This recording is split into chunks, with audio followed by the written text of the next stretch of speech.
우리 좌우에 계신 분들에게 내가 교회입니다. 나는 교회입니다. 이렇게 한번 선포하셨으면 좋겠어요.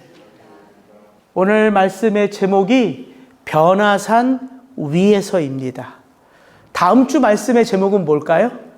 변화산 아래에서예요. 그래서 여러분 이제 오늘 말씀 다음 주 말씀을 좀 이어서 좀 묵상하셨으면 좋겠습니다.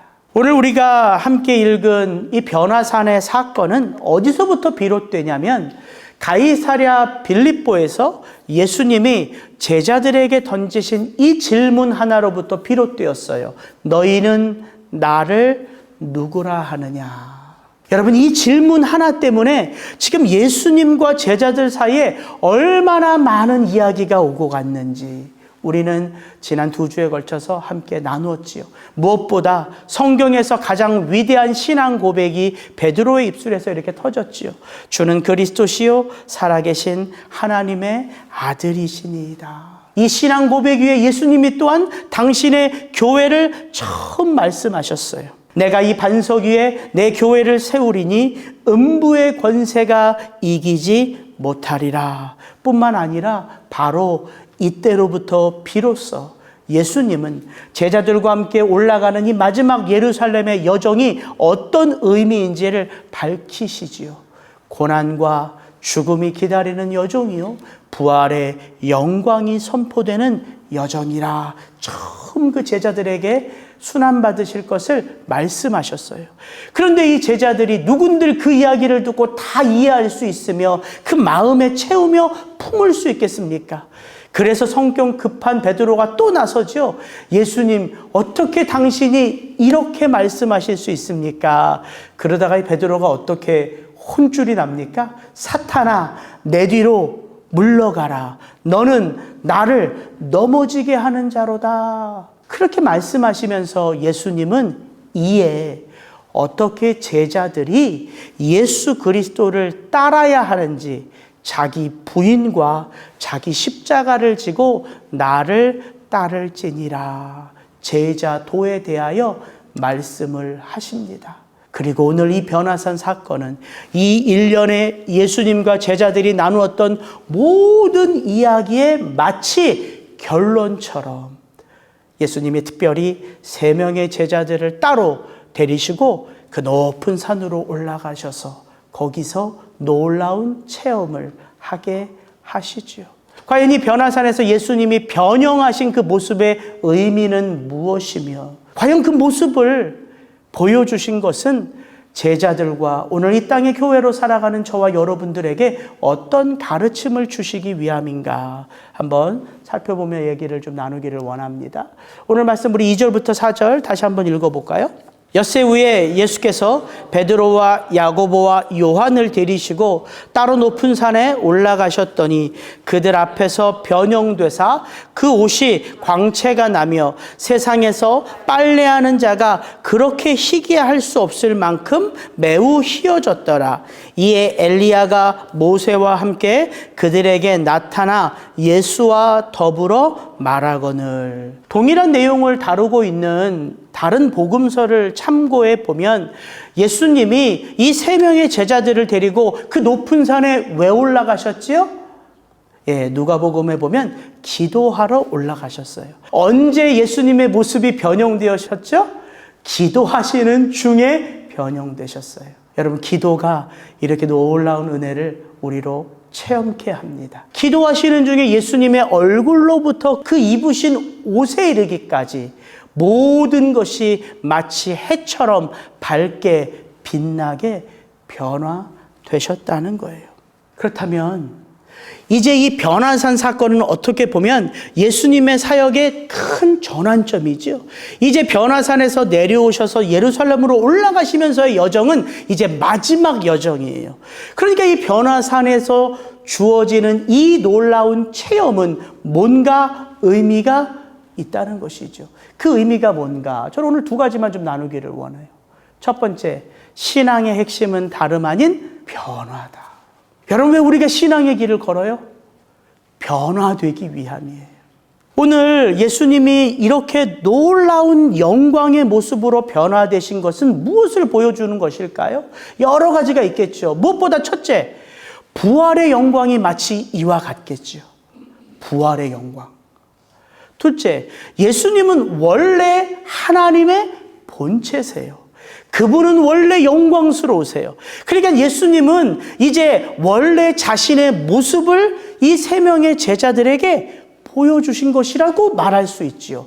또한 하나, 이 영광의 모습을 본 제자들 역시 부활하면 이와 같이 영광스러운 모습으로 변화될 것이다. 그러니까 지금 이제 예루살렘에 올라가서 고난을 받고 십자가 죽음을 경험하기 전에 예수님은 무엇을 보여주신 거예요? 그 모든 순환의 길, 죽음 이후에 어떤 영광스러움이 기다리고 있는지를 맛보기로 제자들에게 보여주신 것이죠. 그래서 성경은 예수님을 부활의 첫 열매라고 하는 거예요. 죄인이었던 우리가 의인으로 거듭났습니다. 저와 여러분에게 어떤 의로운 모습이 있기 때문입니까? 아니죠. 그래서 거듭남은 전적으로 하나님의 은혜인 거지요. 그러면 거듭난 우리들의 삶 속에는 어떤 모습이 나타나야 할까요? 여전히 우리는 아무것도 하지 않은 채 그냥 영광스럽다 말하는 그 구원의 길을 걷는 거예요? 하나님은 이런 내 모습 이대로 사랑하셔.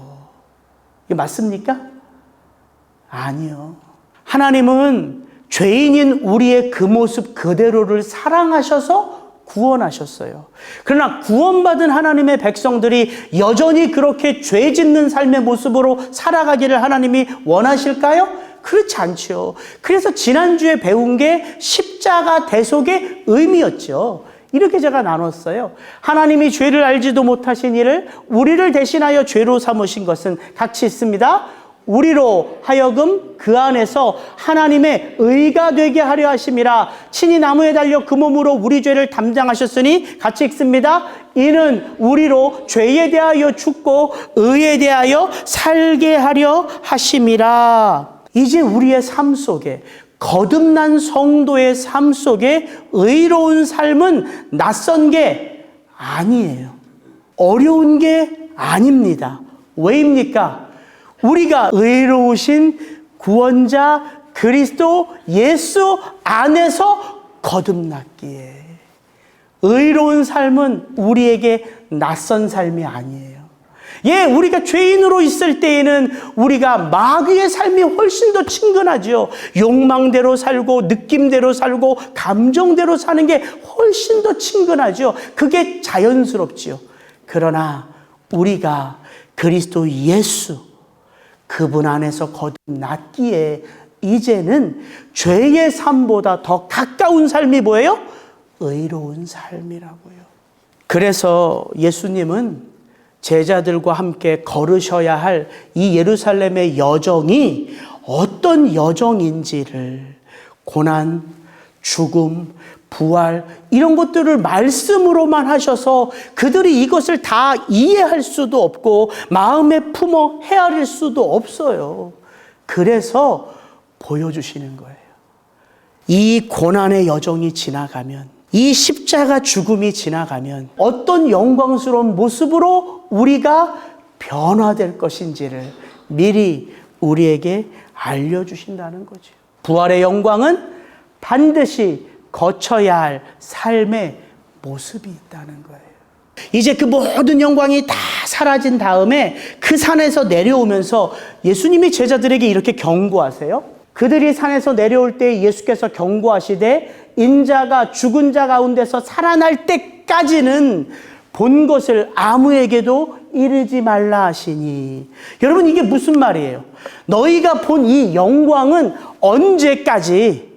예수님이 예루살렘에 올라가서 고난을 받으시고 죽으신 이후까지 다 포함하는 하나님의 체험이란 말이에요. 그러니까 우리가 그리스도 예수 안에서 거듭났다 말하지만 자기 부인, 자기 십자가의 삶을 살지 않는다면 변화는 나타날까요? 나타나지 않을까요? 나타나지 않는다는 거예요.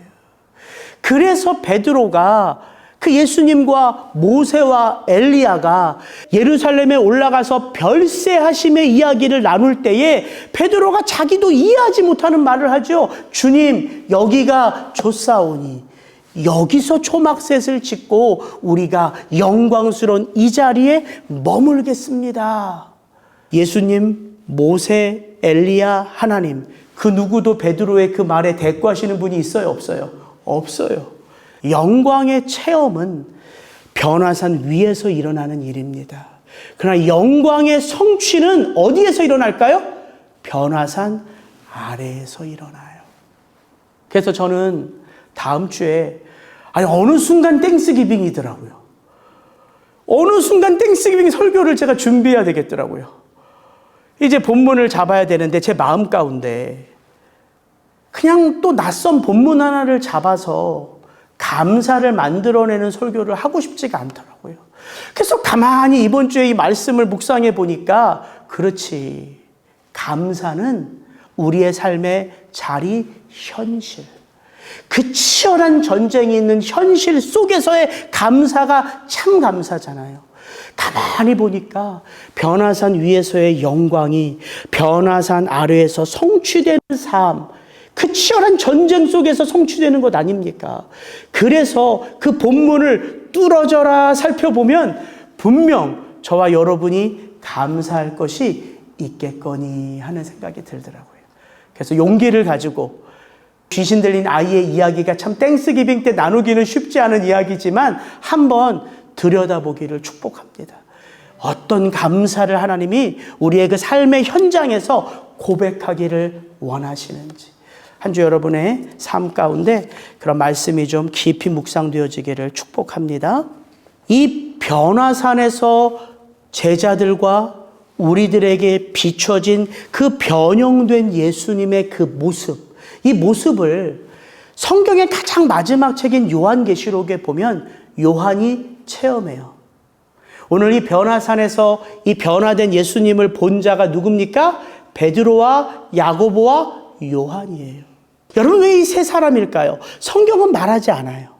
그리고 이것을 굳이 따져보는 게 중요하진 않아요. 그러나 이 세 사람은 특별한 사명이 있는 자예요. 나머지 9명의 제자들이 사명 없다는 이야기가 아닙니다. 어떤 특별한 사명이 있냐면 베드로는 12 제자를 대표하는 자예요. 그가 보면 12 제자 다 본 것과 마찬가지라고요. 그럼 사도 야고보는 누굴까요? 가장 먼저 순교한 자예요. 가장 먼저 순교의 길을 걸은 자예요. 그럼 사도 요한은 어떤 사명이 있을까요? 제자들 가운데 가장 오래 마지막까지 살아남은 자예요. 그래서 성경을 완성한 자가 사도 요한입니다. 그가 그 요한계시록에서 이 변화산에서 변형된 그 예수님의 모습 그대로를 또 봐요. 그 밤모섬에서. 요한계시록 1장 16절입니다. 그의 오른손에 7뼈리 있고 그의 입에서 좌우에 날성검이 나오고 그의 얼굴은 해가 힘있게 비치는 것 같더라. 바로 이 예수 그리스도가 어떤 예수 그리스도예요? 이 땅의 교회를 통하여 이 세상을 통치하시고 다스리시고 마지막 날에 심판하시는 심판주라는 거예요. 여러분, 이것이 부활의 영광스러운 모습이에요. 예수님은 심판주로서 당신의 그 영광을 이 제자들에게 보여주시며 이 땅을 살아가는 우리가 누구처럼, 예수 그리스도처럼 이 신앙의 길을 걸으면서 영광된 모습으로 변화될 것을 우리에게 도전하시는 거라고요. 그래서 부활의 첫 열매가 예수 그리스도임을 사도 바울은 이렇게 말합니다. 그러나 이제 그리스도께서 죽은 자 가운데서 다시 살아나사 잠자는 자들의 첫 열매가 되셨도다. 사망이 한 사람으로 말미암았으니 죽은 자의 부활도 한 사람으로 말미암는도다. 아담 안에서 모든 사람이 죽은 것 같이 그리스도 안에서 모든 사람이 새 삶을 얻으리라. 여러분, 그래서 신앙의 길을 걷는 저와 여러분의 삶 속에 변화는, 새로운 삶은 오직 그리스도 예수 안에서예요. 그래서 그가 부활의 첫 열매인 거예요. 그를 따라가는 사람은 그와 같이 자기를 부인하고 자기 십자가를 지며 그 예수 그리스도를 쫓는 자들에게는 예수 그리스도의 형상 그대로가 나타날 줄을 주의 이름으로 축복합니다. 그렇다면 여러분, 예수 안에서 우리가 이 신앙의 길을 잘 걷는다면, 정말 자기를 부인하며 날마다 그 예수 그리스도의 십자가를 믿고 내게 주어진 그 십자가를 지며 한 걸음 한 걸음 걸어가고 있다면 우리의 모습은 점점 더 어떻게 변화될까요? 소망하는 것을 더 많이 성취하는 자로 변화될까요? 작은 것에도 만족할 줄 아는 사람으로 변화될까요? 예배나 교회 모임에 빠지지 않는 신실한 자로 변화될까요? 기도나 성경 읽기 등의 경건의 시간을 잘 지키는 자로 변화될까요? 맡겨진 일에 충성하는 자로 변화될까요? 섬기며 사랑하는 자로 변화될까요?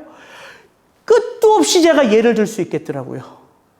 이게 다 중요한 변화인 것은 분명합니다. 그러나 이 말씀을 준비하면서 제 안에 드는 생각은 이거였어요. 우리가 정말 예수님 같이 변화되어 가고 있다면 우리가 만나는 그 누군가에게 우리는 예수 그리스도로 비춰질 수 있지 않을까. 그게 진짜 변화잖아요.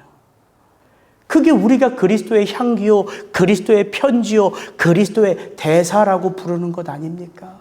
우리의 삶의 어떤 하나의 변화가 아니라, 나의 행동의 어떤 하나의 변화가 아니라 우리의 인격 자체가 마치 예수 그리스도와 같이 변화되는 것, 그것이 변화의 길 아니겠습니까? 그렇다면 저와 여러분이 정말 그렇게 변화되고 있는가, 가장 진실되게 가르쳐 줄 수 있는 사람이 누구일까 하는 생각이 제가 드는 거예요. 저 뒤에서 정답을 얘기하시는데요. 가족 그러셨죠? 맞아요. 가족이에요. 여러분, 사랑하는 아내나 남편 혹은 부모님이나 형제들 혹은 자녀들에게 이런 거 묻는 게 진짜 어색할 거예요. 그럼 한번 이렇게 물어보세요. 여보, 내게 예수 믿는 향기가 나? 여보, 나를 보면 정말 예수님 보는 것 같아? 벌써 이게 목사님 닭살 돋게 지금 뭐 말씀에 관해서 무슨 얘기를 하시는 거예요? 이런 표정들을 다 지으시는데, 우리 뭐 남편, 아내라고 우리의 영적 진단을 뭐 정확하게 할 수 있겠습니까? 사실. 그러나 가장 진실된 마음의 답은 저는 바로 그 입에서 나오는 고백이라고 생각해요. 저는 가끔씩 아내랑 얘기를 잘 하는 편이에요. 근데 제가 이렇게 제 얘기를 막 하다 보면 이 사람이 한숨을 푹 쉬면서 세상 목사가 당신 같으면 참 성도들은 불쌍하다. 이렇게 들으라고 하는 소리인지 혼자서 하는 소리인지 모르게 이렇게 툭 한마디를 내뱉어요. 이게 좀 마음이 불편한데 한 가지 제가 그 맥락이 뭔지는 분명하게 깨달아지는 게 있어요. 당신 얘기는 다 자기중심적이다. 이런 뉘앙스예요. 당신 얘기는 다 책에서 보는 이야기다. 성경에서 읽고 책에서 보고, 그러니까 현실은 전혀 모르는 얘기를 하고 있다. 현실은 그렇지 않다. 이런 뉘앙스 같아요. 근데 참 감사한 게 뭐냐면 그 자리에서는 얼굴을 붉히는데요. 돌아서서 가만히 그 이야기가 아내의 이야기니까 제 마음 중심에 남잖아요. 그 남는 이야기를 곰곰이 생각해 보면 너무 정확한 것 같은 거예요. 저에게. 그래서 이 사람이 밉지가 않은 거예요. 또 목사님 팔불출 같은 소리 하고 있네. 이렇게 말씀하시는데 제가 왜 이런 이야기를 드리냐면, 여러분, 가족이라는 게, 피로 맺어진 가족이라는 게 우리에게 가장 소중한 공동체 맞죠? 근데 예수님은 교회를 어떻게 정의하세요? 그리스도 예수의 피로 맺어진 가족이라고 정의하세요. 누가 내 형제며 누가 내 어머니이겠느냐? 아버지의 뜻대로 행하는 자가 내 어머니고 내 형제다.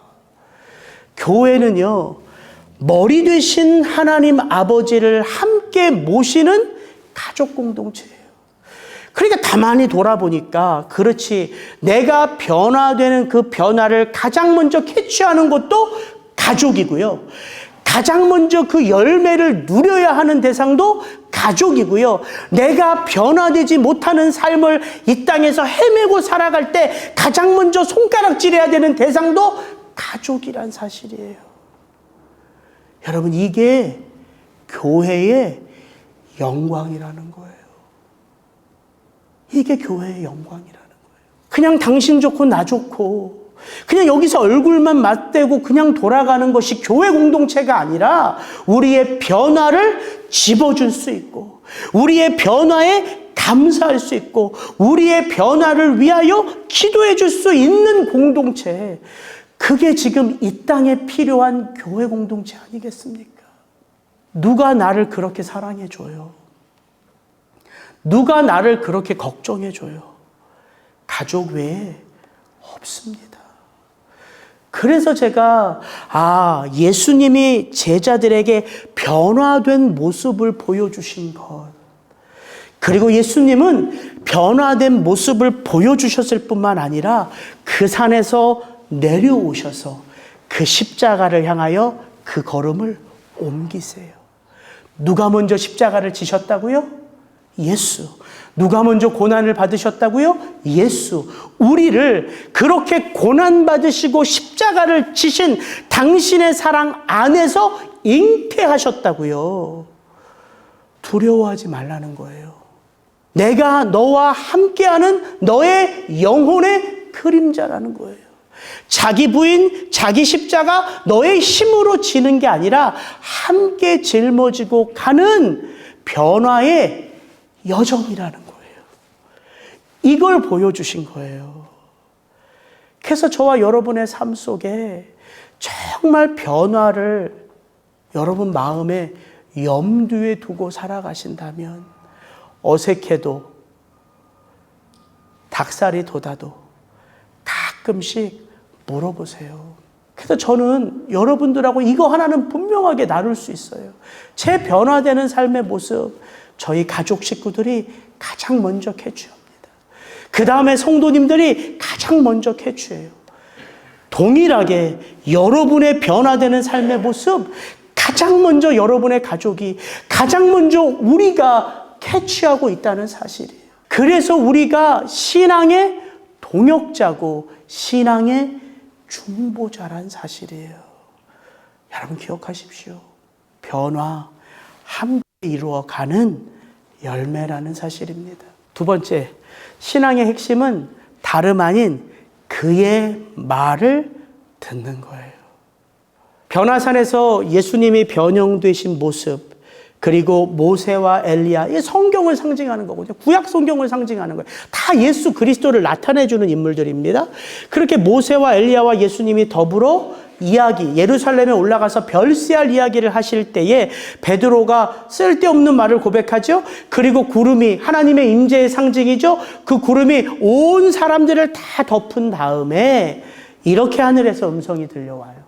마침 구름이 와서 그들을 덮으며 구름 속에서 소리가 나되 이는 내 사랑하는 아들이니 너희는 그의 말을 들으라 하는지라. 신앙 뭐라고요? 그의 말을 듣는 거예요. 그의 말을 따르는 거예요. 그게 신앙이에요. 내 마음대로, 내 느낌대로, 내 감정대로, 내 지식대로, 내 경험대로 사는 게 신앙의 길이 아니라, 신앙의 길이란 그분의 말씀을 듣는 거라고요. 근데 그분의 말씀을 왜 들어야 하는지 하나님이 증언해 주세요. 그가 내 사랑하는 아들이기 때문이라. 그가 나를 기뻐하게 하는 내 아들이기 때문이라. 그가 나의 택함을 받은 아들이기 때문이라. 너희는 그의 말을 들을지니라. 여러분, 이 말씀, 하늘에서 하나님이 친히 육성의 음성으로 이 땅의 일에 간섭하여 들어오신 사건, 이게 처음 아니죠. 예수님이 공생애를 시작하셨을 때, 세례 요한으로부터 세례를 받을 때도 하늘로부터 소리가 나요. 하늘로부터 소리가 나기를 너는 내 사랑하는 아들이라 내가 너를 기뻐하노라 하시니라. 그 공생의 사역의 첫 시작점은 하나님이 예수님에게 말씀하셨어요. 너는 내 사랑하는 아들이요 나의 기뻐하는 자라. 네가 이제 공생의 사역을 걷는 이 길, 내가 너와 동행하는 길이야. 이제 마지막 예루살렘으로 올라가서 마지막 십자가를 지는 그 사역의 여정 가운데 하나님은 그 음성을 예수님에게 말씀하신 게 아니라 누구에게? 함께 이 놀라운 영적 체험을 한 제자들에게 하셨단 말이에요. 너희는 그의 말을 들으라 하는지라. 하나님이 이렇게 당신이 사랑하는 자들의 삶에 간섭하세요. 아들이 다 알아서 하겠지가 아니라 그 삶의 순간순간 하나님이 보시고 아시고 느끼시기에 간섭하시는 거잖아요. 여러분, 이 땅을 살아가는 하나님의 사랑하심을 입은 성도, 교회의 삶도 똑같다는 거예요. 저와 여러분의 삶 속에도 우리의 삶에 형편을 아시고 고난을 아시고 상황을 아시기에 하나님이 간섭하세요. 무엇으로? 그 말씀으로. 그래서 우리가 그의 말씀을 듣고 그의 말씀을 따르는 게 신앙의 본질이라는 거예요. 우리 수요 예배 때마다 지금 야고보서 강의하고 있거든요. 그 야고보서에 보면 그 예수님의 동생 야고보가 흩어진 12지파, 즉 교회들에게, 디아스포라 교회들에게 이야기하면서 가장 먼저 꺼내는 이야기는 고난의 이야기예요. 여러분, 흩어졌다, 뭘 의미할까요? 그 자체가 고난이에요. 하나님이 이 땅의 교회를 하나로 뭉친 게 아니라 온 세상으로 흩어지게 만드셨어요. 왜? 교회가 있어야 할 자리는 영광의 자리가 아니라 가장 어둡고 가장 아프고 가장 치열한 영적 전투가 있는 그 자리가 교회가 들어가 세워져야 할 자리라고요. 그러니까 사도 야고보는 다른 이야기 먼저 시작하지 않고요. 흩어진 교회, 고난받는 교회에게 고난에 대해서부터 이야기를 해요. 근데 고난 가운데 있으면 기뻐하라 이야기한다는 거예요. 고난은 절망의 이유가 아니라 기뻐해야 할 이유라는 거예요. 왜입니까? 누가 함께 하시기에? 하나님 아버지가 함께 하시기에. 그러면서 이 고난을 당한 성도들에게는 수없이 많은 부족한 것들이 드러나잖아요. 고난을 당하면 내가 이게 부족한 게 드러나고 이게 모자른 게 드러나고 이런 게 다 드러나잖아요. 그래서 야고보는 이렇게 말합니다. 너희 중에 누구든지 지혜가 부족하거든.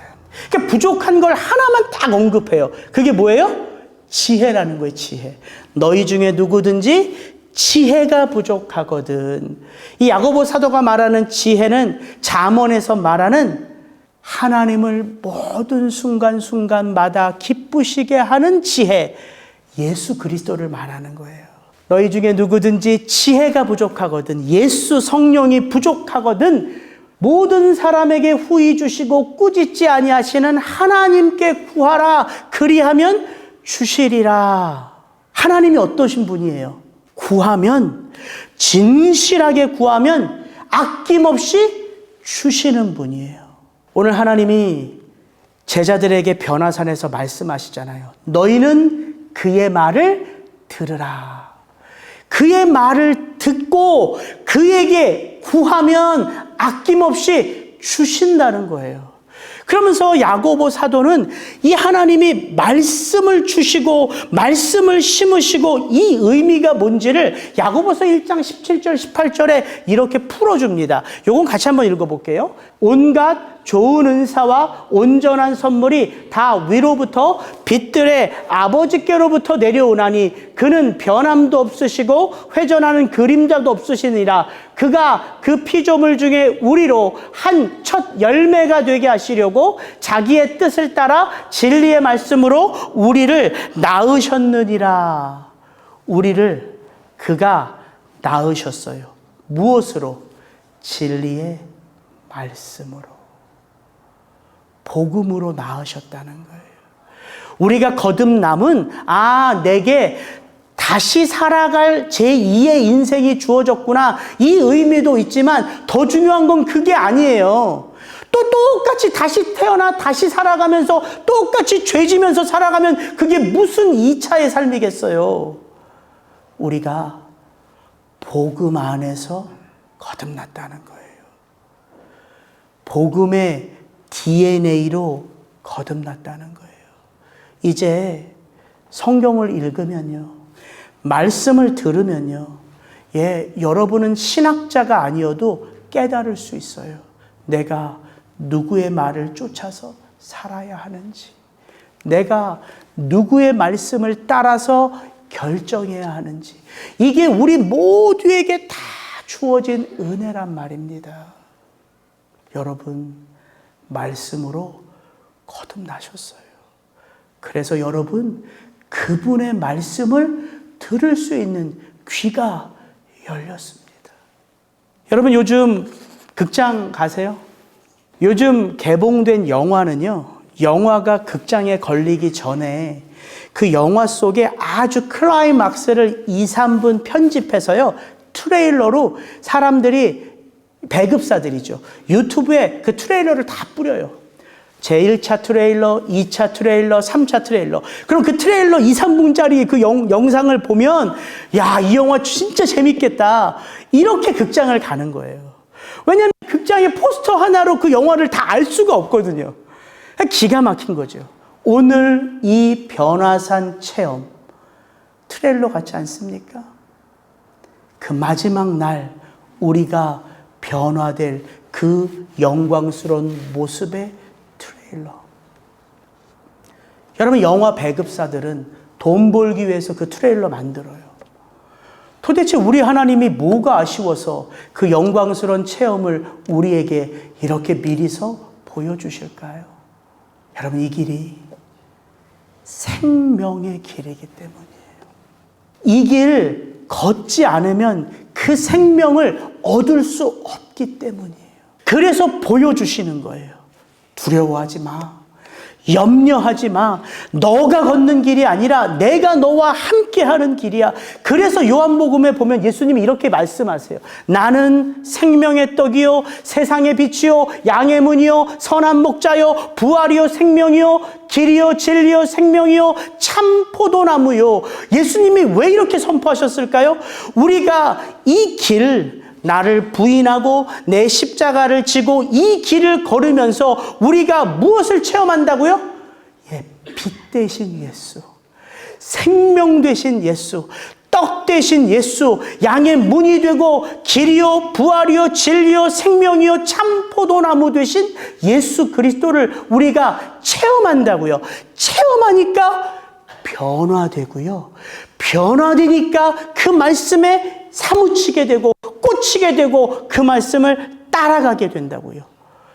여러분, 이 놀라운 변화가 예수님의 새 언약, 십자가 언약으로 우리와 예수 그리스도를 묶어 놓았다고요. 그의 십자가 지셨지요? 이제 십자가 지셨어요. 이제 우리가 자기 십자가 질 수 있을까요? 없을까요? 당연히 질 수 있다고요. 그게 교회라는 이름이라고요. 그게 성도라는 이름이라고요. 이제 잠시 우리 이제 눈을 감고 기도하실 때에 여러분 이렇게 한번 기도하셨으면 좋겠어요. 주님, 오늘 예수 그리스도 안에서 내가 어떻게 변화되어 갈 것을 보여주셨기에 그 소망 내 마음밭에 깊이 새깁니다. 그러면서 여러분 이렇게 한번 고백하셨으면 좋겠어요. 기도 가운데. 주님, 날마다 예수 그리스도의 형상으로 내가 빚어지기를 원합니다. 같이 기도하겠습니다.